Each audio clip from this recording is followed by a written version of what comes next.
Guys, yung rice cooker natin ngayon ayaw nang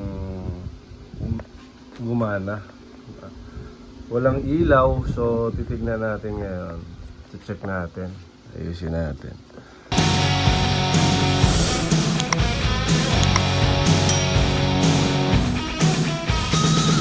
Guys, yung rice cooker natin ngayon walang ilaw, so titignan natin ngayon. Check natin. Ayusin natin. So yan, saksak natin. Walang ilaw kahit ganun. So usually dapat yan may ilaw. So gagawin natin, check muna natin yung kable kung okay, tapos kung ano bubuksan natin. Okay yan, so check natin yung kable. Kung meron siyang 220, siset natin yung ating tester dito sa AC na 600 volts. Yan. Tignan natin kung merong, parang hindi makikita.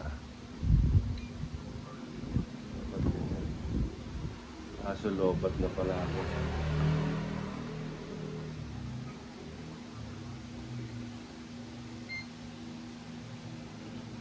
Yan. So, titignan natin. Nakasaksak yan doon guys ha. Nakasaksak yan sa 220. Tignan natin. Mag-iingat kayo ha. O, meron siya 238. Ano ba ito? Walang ilaw eh. Ayan, to 39.2 volts. Ayan, yan ang voltahe niya. Ibig sabihin, sa wire walang problema.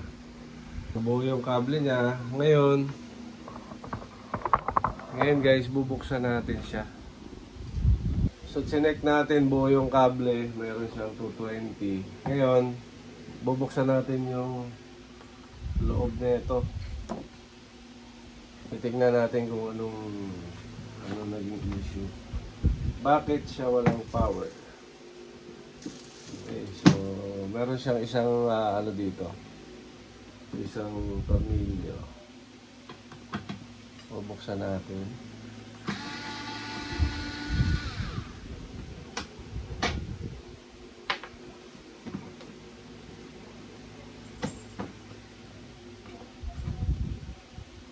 Okay.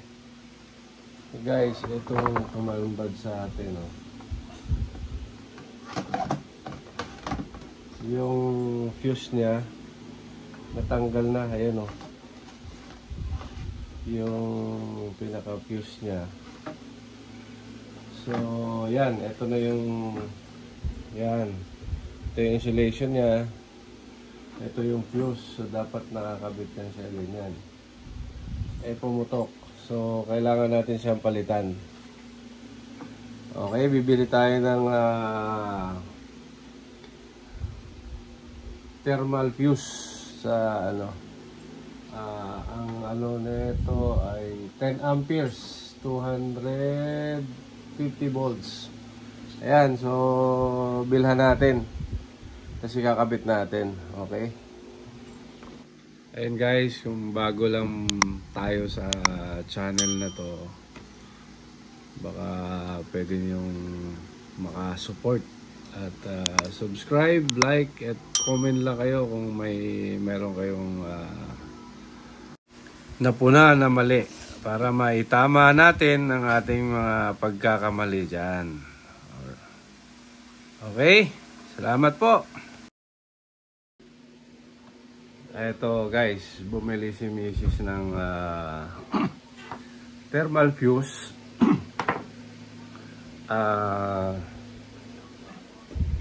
250 10 amperes. Ayan. So, ayan yung ikakabit natin. Pero, siyempre, bago natin ikabit yan, test muna natin kung meron siyang continuity. Beep lang, beep.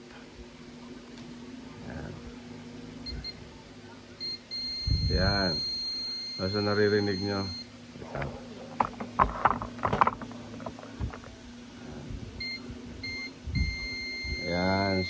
siyang beef.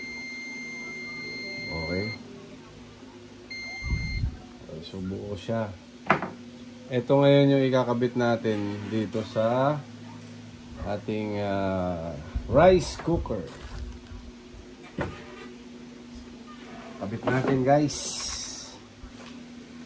50 pesos daw to guys. Oh. Thermal fuse.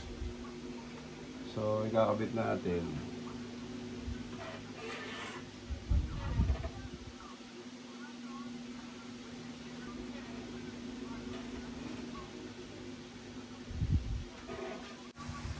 Yan guys, hahatiin natin yung insulator para maikabit din natin sa kabila. Kinakapos eh. Yan, hinati natin.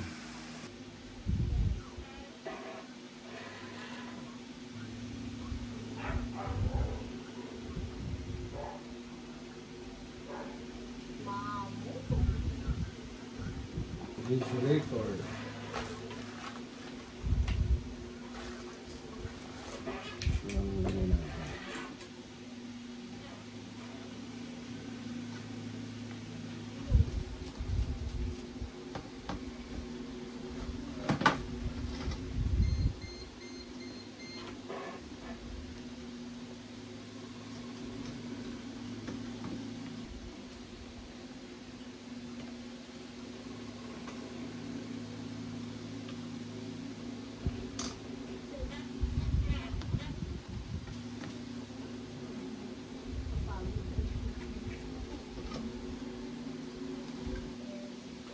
Babalik na natin yung tornilyo guys.